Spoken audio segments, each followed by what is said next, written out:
graduação pela Faculdade Porto Alegrense, Centro Universitário La Salle, tem experiência na área do ensino em graduação e pós-graduação em economia, atuando principalmente nas seguintes áreas: economia política, economia brasileira, história econômica, economia, desenvolvimento econômico e economia internacional. Atualmente é professor do Instituto Federal do Rio Grande do Sul. Além disso, ele é autor do livro Projeto de Nação do Governo João Goulart, o Plano Trienal e as Reformas de Base. Então, gostaria de agradecer em nome da universidade, dos alunos, né, a sua presença, Cássio. E, obrigada, pode. Tá? Se vocês tiverem perguntas, pessoal, assinalem, levantem a mão, que o Arthur vai estar anotando a sequência das perguntas e no final vocês podem fazer ao Cássio. Boa tarde. Eu vou começar sentado, mas daqui a pouco eu vou ficar de pé, andando, tá? Costume de professor. Em primeiro lugar, eu gostaria de agradecer ao UERGS, tá? Aos professores, alunos, em especial a minha filha e ex-aluna lá do Instituto Federal, pelo convite, né, de estar aqui presente, tentar contribuir com vocês. Um pouquinho falando sobre conjuntura econômica, enfim, economia brasileira. Tá?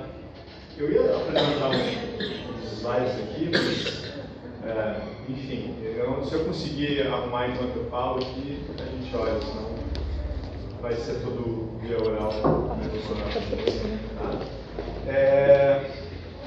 Bom, eu estava pensando, primeiro também gostaria de...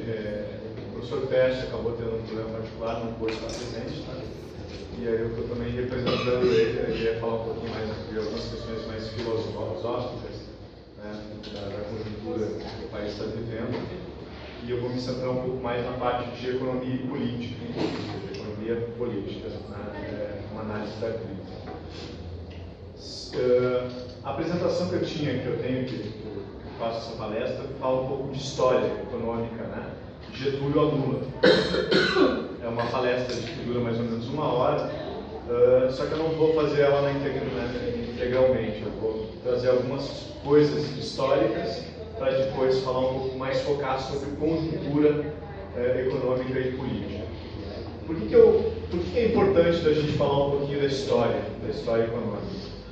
Porque a minha corrente de pensamento acredita que para a gente poder fazer uma análise política, econômica em determinado período, a gente tem que também ter toda uma via histórica desse processo para poder entender melhor.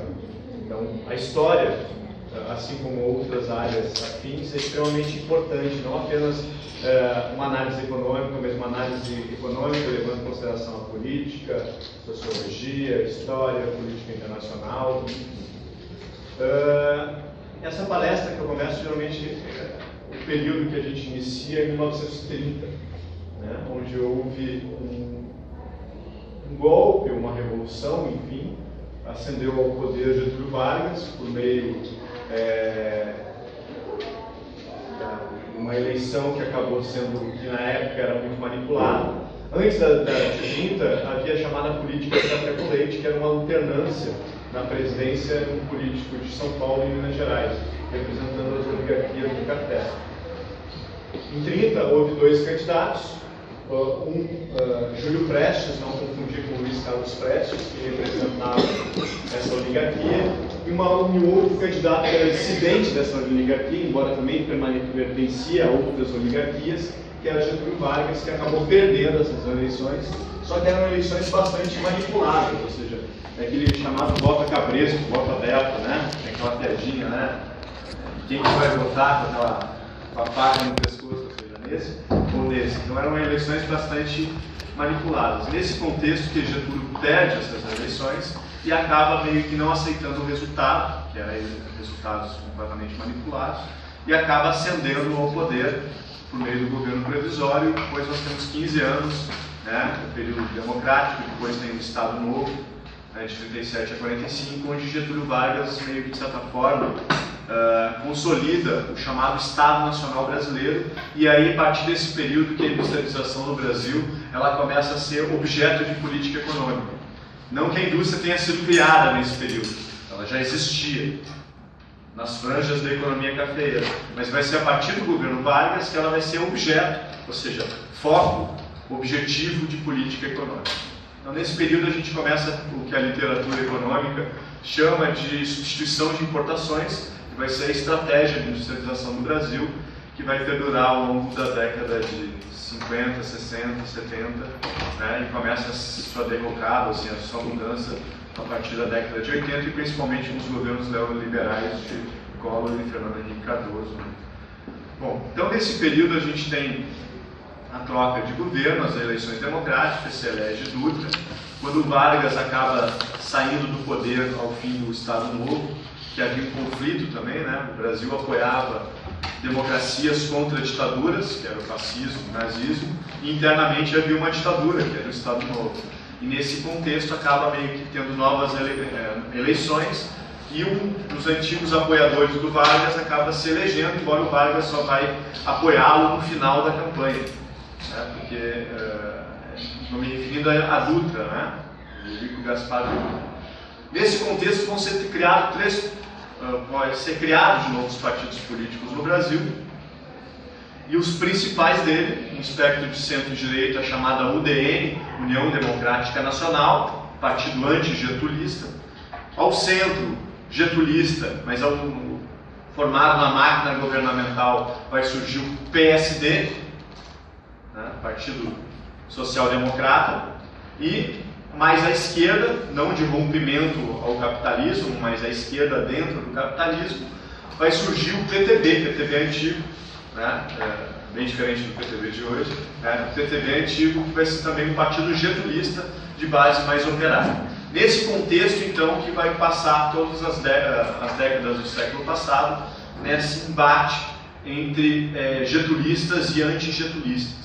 Em outras palavras, os getulistas pregavam uma maior intervenção do Estado na economia e mais valorização do capital nacional e da classe trabalhadora, e enquanto os antigetulistas pregavam o quê? Uma maior aliança ao capital internacional, capital estrangeiro, em especial Brasil e Estados Unidos. Né? E também diminuição da participação do governo em detrimento do capital estrangeiro. Então vai ser nesse contexto que vai surgir então o governo Dutra, depois volta o segundo governo Vargas, nos dois primeiros anos um governo mais conservador, que até tenta implementar uma espécie de austeridade fiscal, e nos dois últimos um governo mais nacionalista, mais à esquerda, e aí o surgimento da Petrobras, a campanha do Petróleo é Nosso, o BNDES, que são as bases desse projeto nacional desenvolvimentista do Vargas. Se a gente for olhar hoje, justamente algumas instituições que estão sendo questionadas hoje em crise, a Petrobras e o BNDES. Bom, nesse contexto, então, vai surgir uma ideologia política, que é o trabalhismo brasileiro, e acompanhado de uma ideologia econômica, que é o nacional-desenvolvimentismo.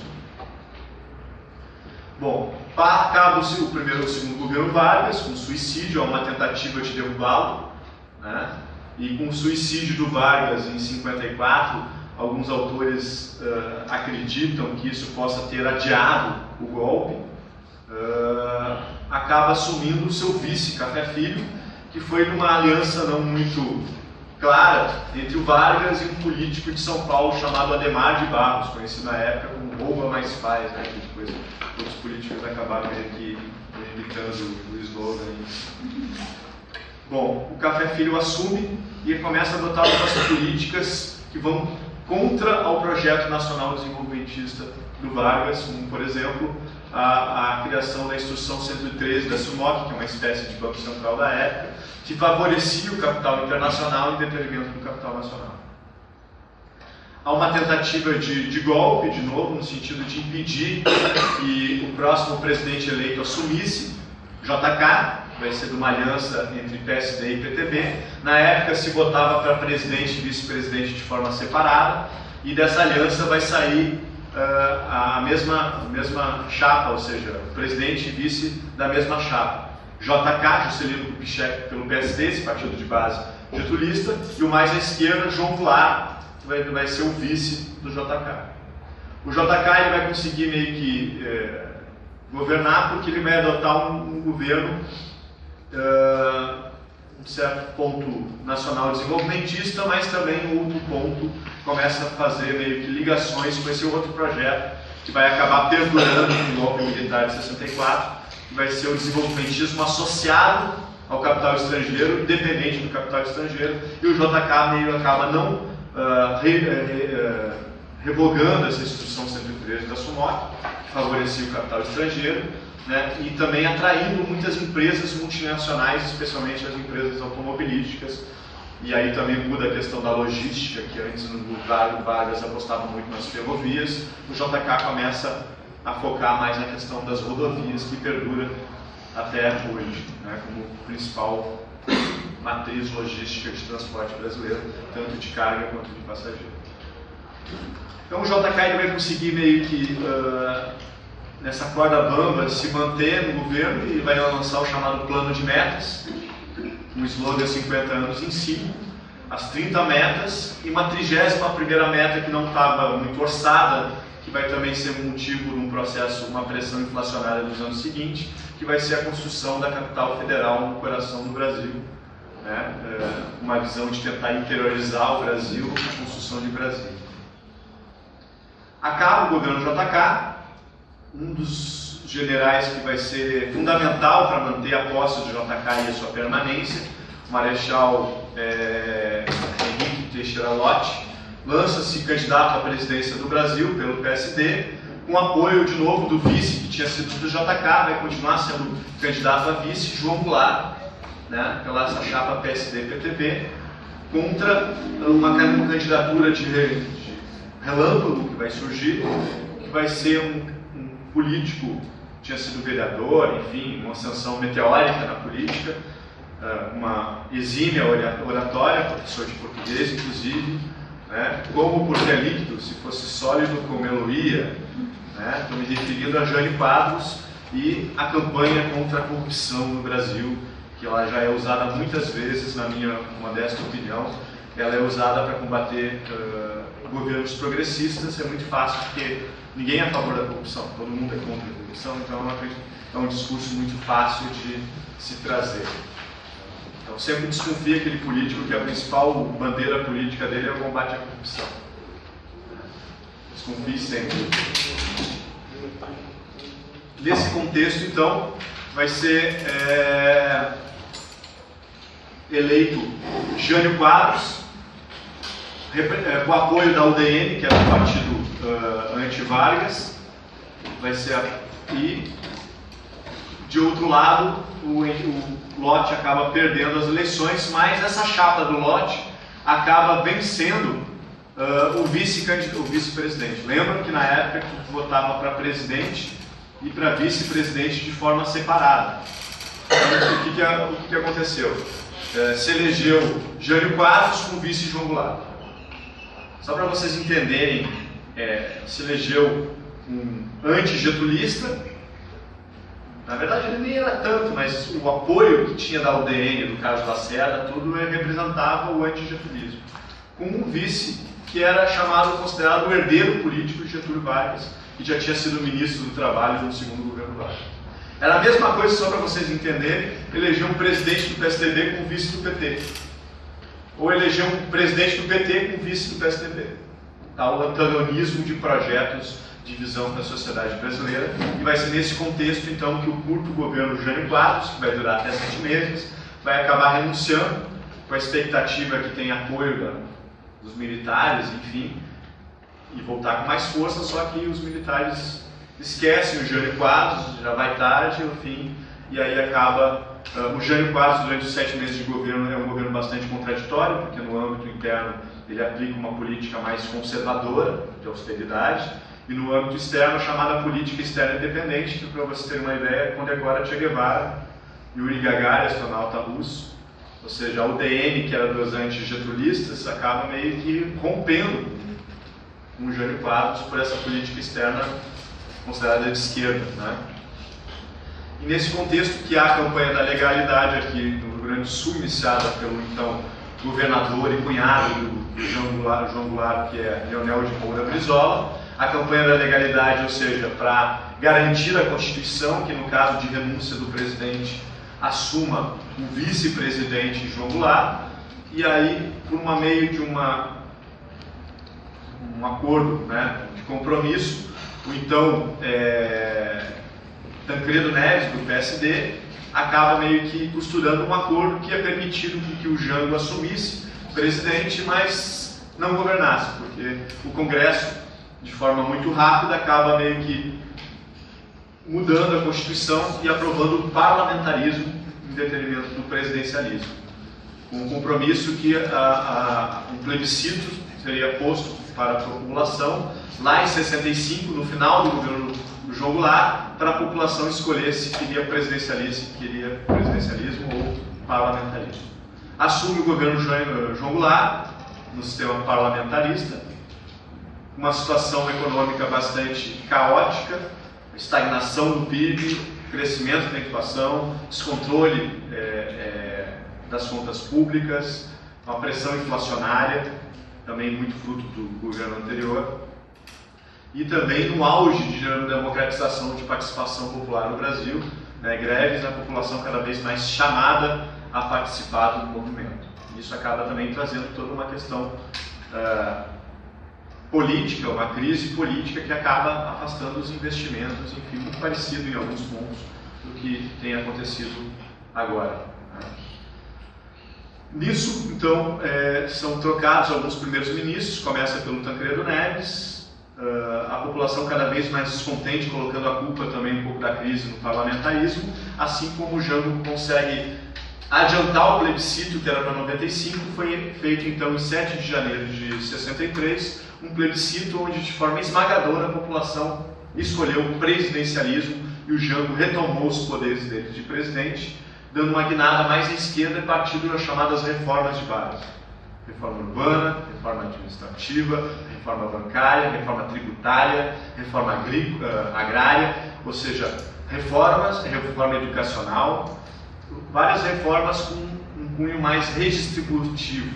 Ou seja, a reforma tributária não era uma reforma para aumentar imposto, mas sim para cobrar imposto de quem ganha mais, ao invés de cobrar imposto de quem ganha menos. A chamada reforma tributária, que até hoje é uma das necessidades do país, junto com uma reforma política. Só que o Jango, ele tinha um congresso, assim como hoje, bastante conservador, que era muito difícil ele meio que conseguir fazer algumas mudanças com o apoio do Congresso. Então ele começou a decretar algumas coisas, governar por meio de decretos algumas coisas, e acabou sendo derrubado por um golpe civil-militar midiático de 1º de abril de 64, para alguns a chamada Revolução de 31 de março. E aí foi derrubado um governo democraticamente eleito, mais inclusive do que hoje, porque na época o vice era eleito também, quem recebia voto, né? Não era uma chapa que tu votava no candidato principal, que era o presidente, mas tu votava no vice, ou seja, mais legítimo naquela época. Nesse contexto, então, acaba acontecendo um golpe militar no país, civil midiático, com apoio dos Estados Unidos, depois alguns documentos mostram a chamada Operação Brother Sun, e o Brasil acaba sendo governado pelos militares e pelos civis da UDN, que vai ser o partido que vai tomar o poder, né, por meio da sua burocracia governamental. A UDN vai acabar assumindo muitos cargos, os principais ficam nas mãos dos militares, mas todo, né, o aparelhamento do Estado acaba ficando com a sua primazia na UDN. Durante esses 20 anos de ditadura militar, a gente passa pelo governo Castelo Branco, Costa e Silva, que acaba tendo derrame, Médici, Geisel e Figueiredo. E o Brasil acaba meio que enterrando o chamado Projeto Nacional Desenvolvimentista do Vargas, que por meio do chamado nacional reformismo do João Goulart é uma tentativa de retomar esse projeto, e é derrubado. E aí, durante o regime militar, começa um outro projeto para o país, que vai ser o desenvolvimentismo associado dependente ao capital estrangeiro. E o Brasil começa um novo modelo de crescimento econômico, mas não com distribuição de renda, como era a proposta do Jango. Um modelo de crescimento econômico com concentração de renda, que a literatura econômica vai apelidar de milagre econômico. Por que milagre econômico? Porque o Brasil vai ter altas taxas de crescimento do PIB, porém aumentando a concentração da renda, aumentando a dívida externa e a inflação, enfim. Um modelo que acaba não dando certo. Eu sempre pergunto, tem gente mais antiga que diz, na época da ditadura não tinha isso. É difícil tu comparar uma época com 70 milhões de pessoas, com 200 milhões de pessoas, a questão dos valores morais cada vez mais diferentes daquela época. Antigamente o cara era corrupto, os filhos do vizinho não brincavam com os filhos dele no colégio. Hoje o cara é corrupto, faz uma festa na cobertura com bebida e comida liberada, provavelmente vai ter uma boa parte da vizinhança comendo lá, bebendo, enfim. Então os valores, a problemática da droga também, que é muito mais forte hoje, a grande parte dos crimes, de violência, assassinato, grande parte também está associada com a questão da droga, enfim. Então esse governo militar, com exceção talvez do governo Geisel, e até no meu livro, Projetos de Nação do Governo João Goulart, tem um capítulo que mostra que muitas ações que foram implementadas no governo Geisel estavam previstas no governo João Goulart. Como, por exemplo, a criação da hidrelétrica de Itaipu, na época do Janot se chamaria Sete Quedas. Né? Então, muitas das ações, não em cunho distributivo, mas assim, de projeto nacional, de continuação do processo de substituição de importações, mas agora focado em máquinas e equipamentos, estava previsto no governo Janot. E a minha tese, que deu origem ao livro, justamente traz essa contribuição, porque um dos argumentos de quem derrubou o governo Janot é que não havia projeto. Se não havia projeto, por que os militares no governo Geisel não acabam fazendo quase uma boa parte do que estava sendo previsto no governo Janot? Se não havia projeto, né? Aí está lá no livro. Bom, aí começamos a chamada década perdida. O último governo militar, o governo Figueiredo, pegando a situação econômica brasileira bastante deteriorada, ou seja, uma crise econômica começando a surgir no horizonte e um descontentamento político, porque geralmente esses descontentamentos políticos, eles acabam florescendo em períodos que a gente tem crise econômica. Embora a crise política alimenta a crise econômica, mas ela tem espaço para surgir quando há crise econômica, e nesse período, com a crise da década de 80, a chamada década perdida, ou seja, sem crescimento econômico, com inflação descontrolada, não isso que está agora, mas descontrolada mesmo, hiperinflação, deteriorização das contas públicas, dívida externa crescente, aumento da miséria, da pobreza, da concentração de renda, da desigualdade social, enfim. Então, nesse contexto que o governo Figueiredo acaba entregando, né, para os civis, só que o movimento da direita já acabou não vingando, e quem escolheria o presidente, e é um risco que nós corremos atualmente hoje, na minha opinião, seria o Congresso Nacional. Depois eu explico o que eu falei agora há pouco. Seria o Congresso Nacional por meio de eleições indiretas, onde surgiu dois candidatos, Tancredo Neves, pelo PMDB, apoiado então por um partido que dava sustentação à ditadura militar, que foram a Arena, que era o partido pró-regime, e o MDB, que era um partido de oposição ao regime, que aos poucos foi ganhando força. A Arena se transforma em PFL, que depois DEM, e também em PSD, que depois acaba se transformando em PP. É lançada a candidatura de Paulo Maluf, e de outro lado, Tancredo Neves acaba conseguindo apoio de um desses partidos que foi construído durante o regime militar, o PFL, o apoio de José Ribamar Sarney, que acaba sendo vice. Tancredo, então, é eleito, acaba morrendo antes de tomar posse, logo pela Constituição o vice não poderia assumir, porque não foi impostado o presidente, mas mesmo assim José Ribamar Sarney acaba tomando posse e sendo o novo presidente do Brasil, e lançando o chamado Plano Cruzado, ou seja, o Brasil na década de 80 não tinha como se preocupar com outras questões como distribuição de renda, enfim, a única preocupação era a estabilidade monetária, porque a inflação era um período de hiperinflação.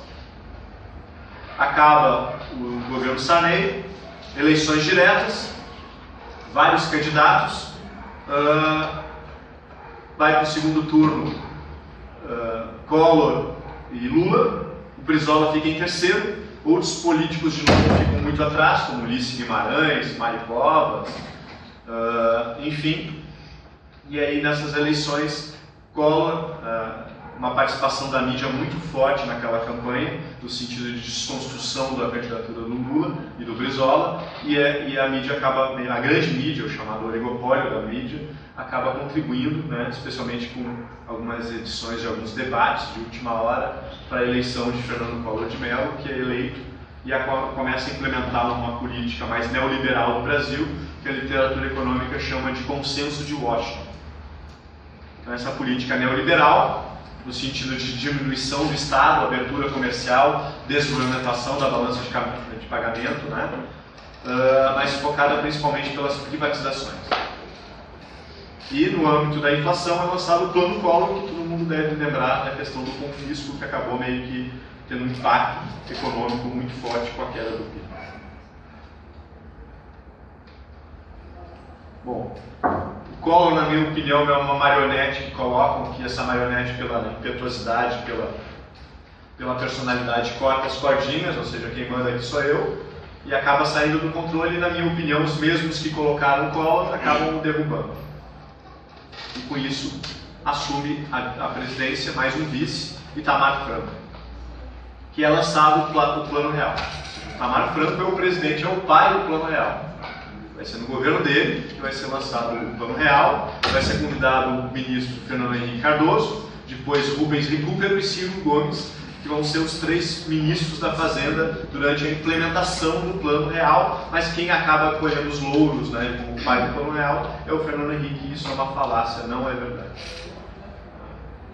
O Plano Real foi um sucesso, erradamente, né, não foi apoiado, o PT não apoiou o Plano Real, também foi outro erro, e acaba meio que combatendo a inflação de forma eficaz por meio da chamada âncora cambial, que é a valorização do câmbio.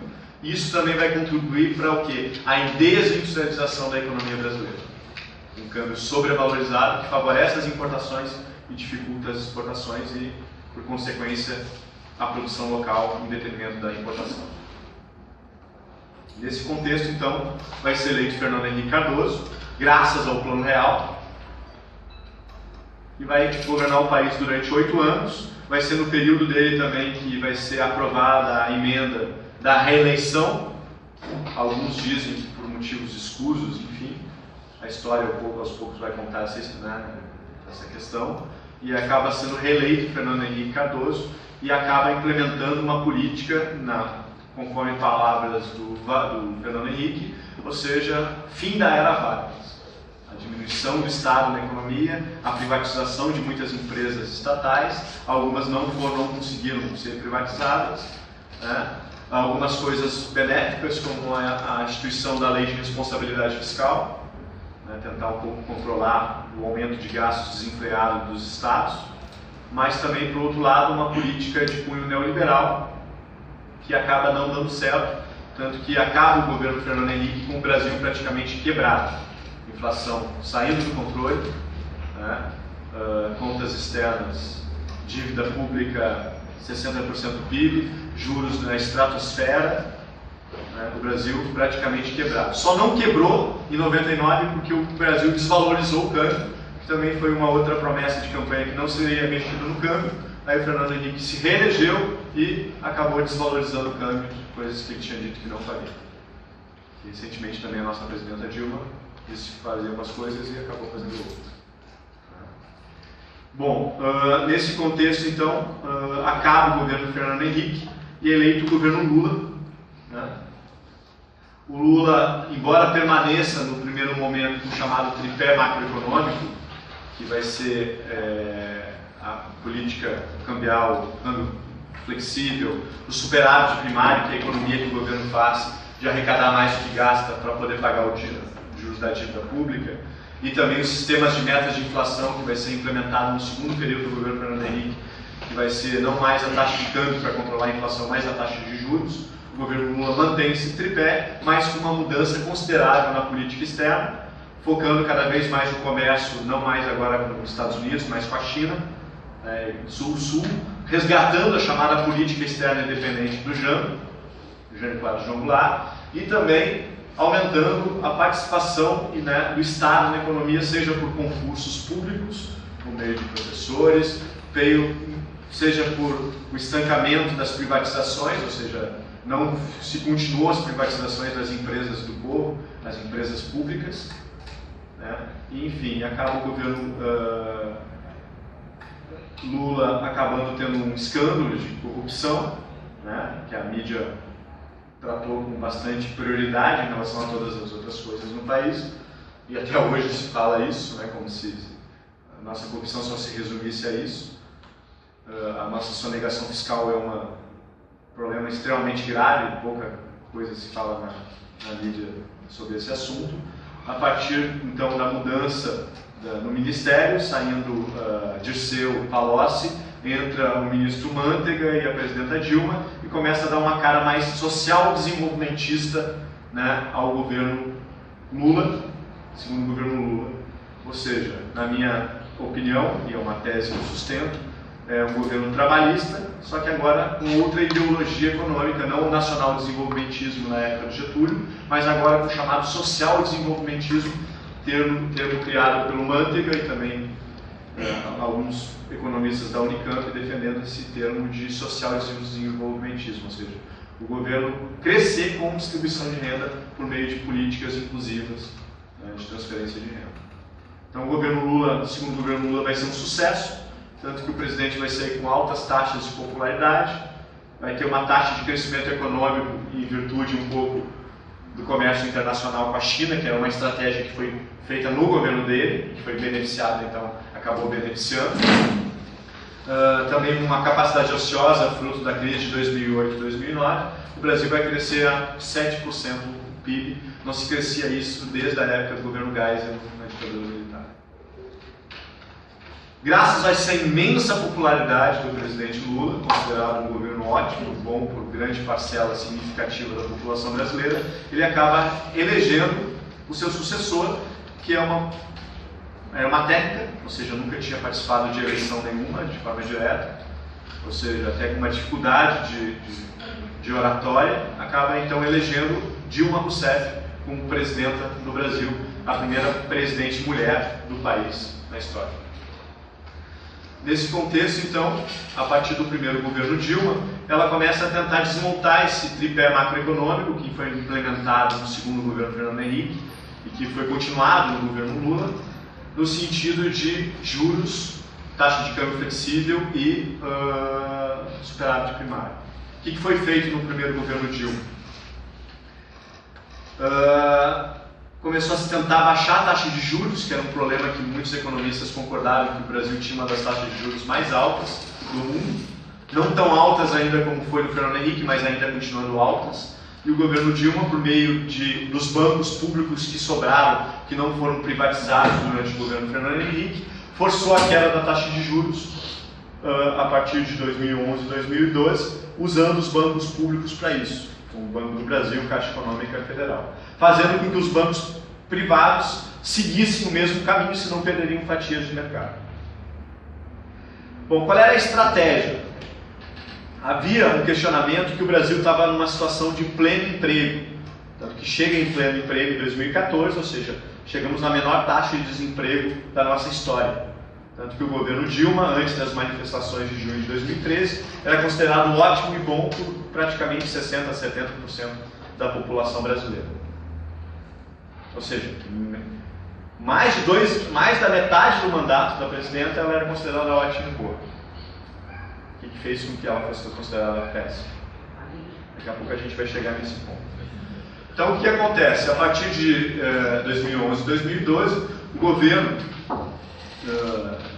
lembrando que, só um parênteses, vocês podem convidar 10 economistas para dar uma palestra sobre um assunto e os 10 economistas falarem coisas diferentes.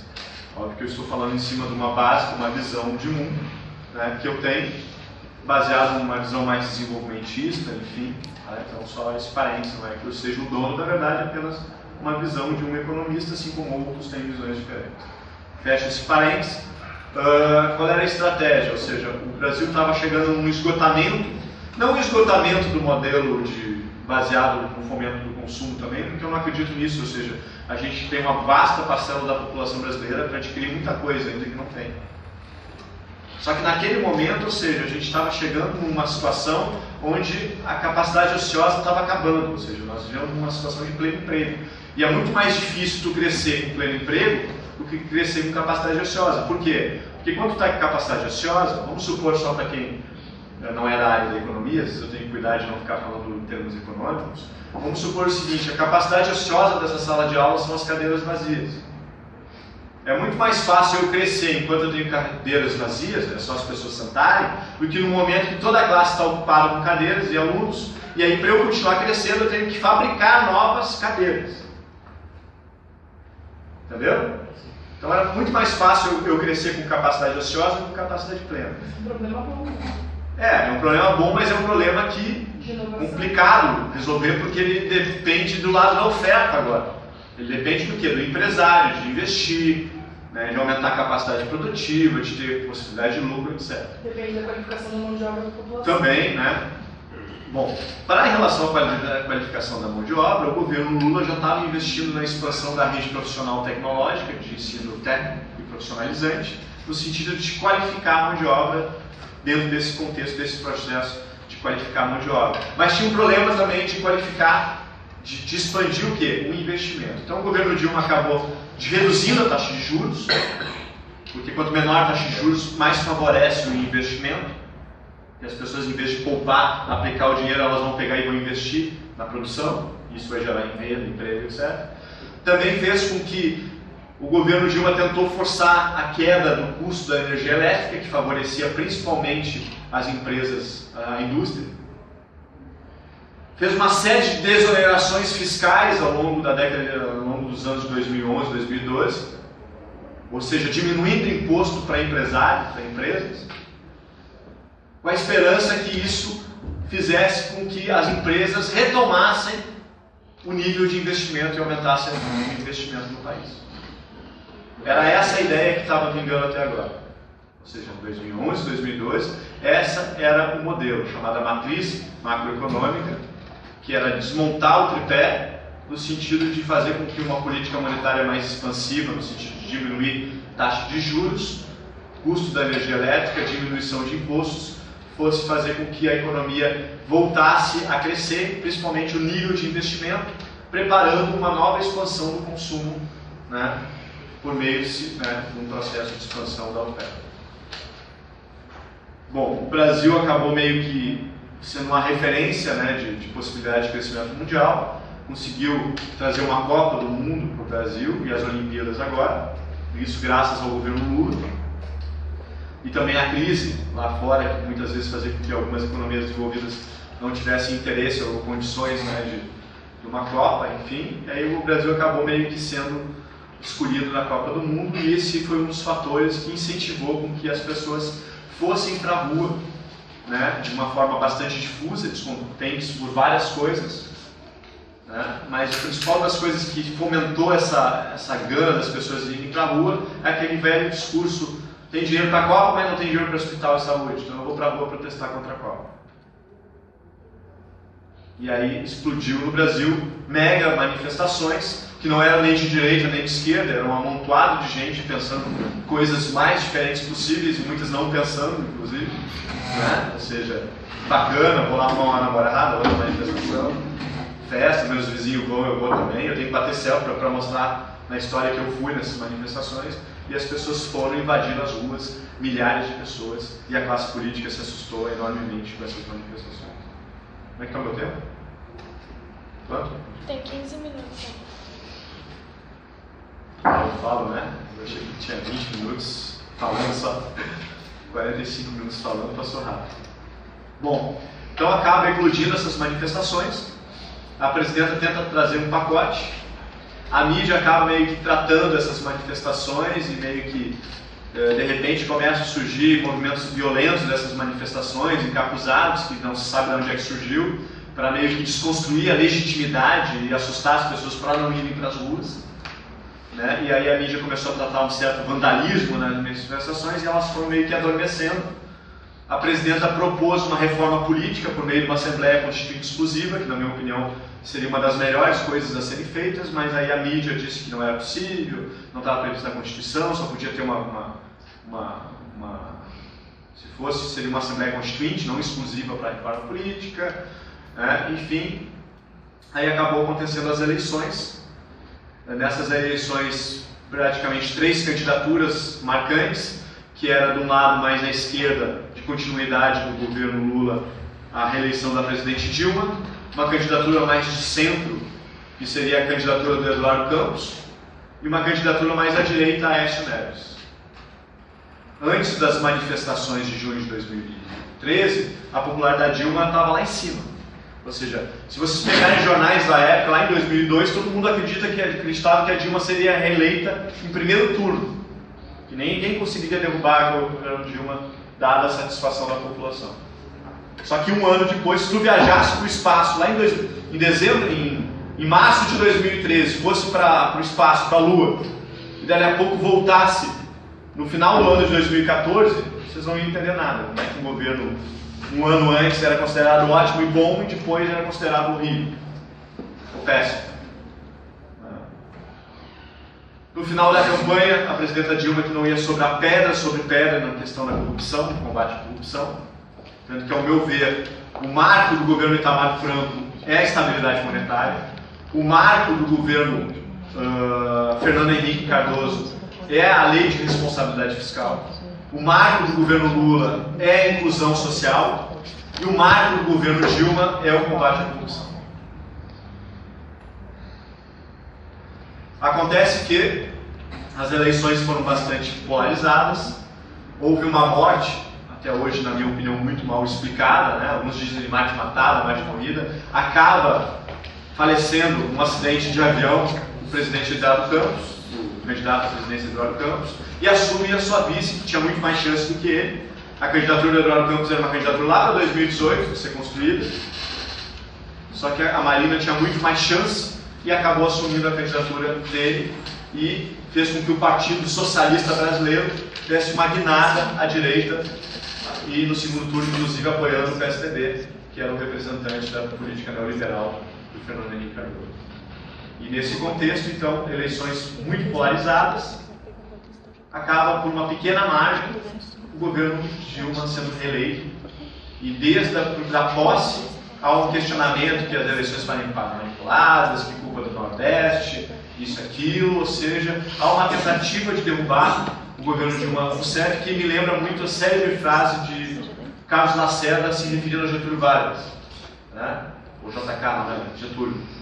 Não pode ser eleito. Se for eleito, não pode tomar posse. Se tomar posse, não podemos deixar governar. Se governar, temos que um impeachment, o golpe, para derrubá-lo. E, na minha opinião, é isso que vai estar acontecendo com o governo Dilma, né? Ou seja, uma situação econômica difícil, mas, ao meu ver, muito também contribuído, além da crise internacional, teve a questão principalmente das expectativas, que a mídia alimentando todo dia que tem crise, tem crise, tem crise, tem crise, tem crise, tem crise, tem o quê?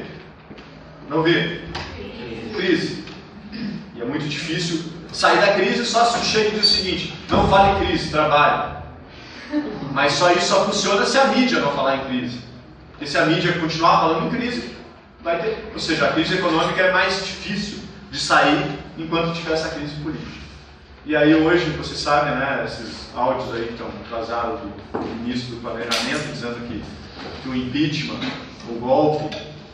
Eu nem uso mais termo impeachment ou golpe, na minha opinião é uma grande farsa. Esse é o termo mais apropriado. Uma grande farsa que está sendo feita no país, na minha humilde opinião. Um historiador econômico, economista, desenvolvimentista, etc.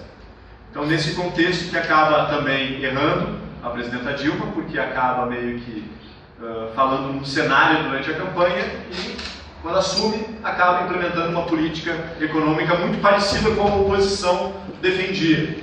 Ou seja, aumento de juros, algumas mudanças na legislação social, embora não tire direitos, diga-se de passagem, mas se faz alguns ajustes num momento de crise, e a crise cresce.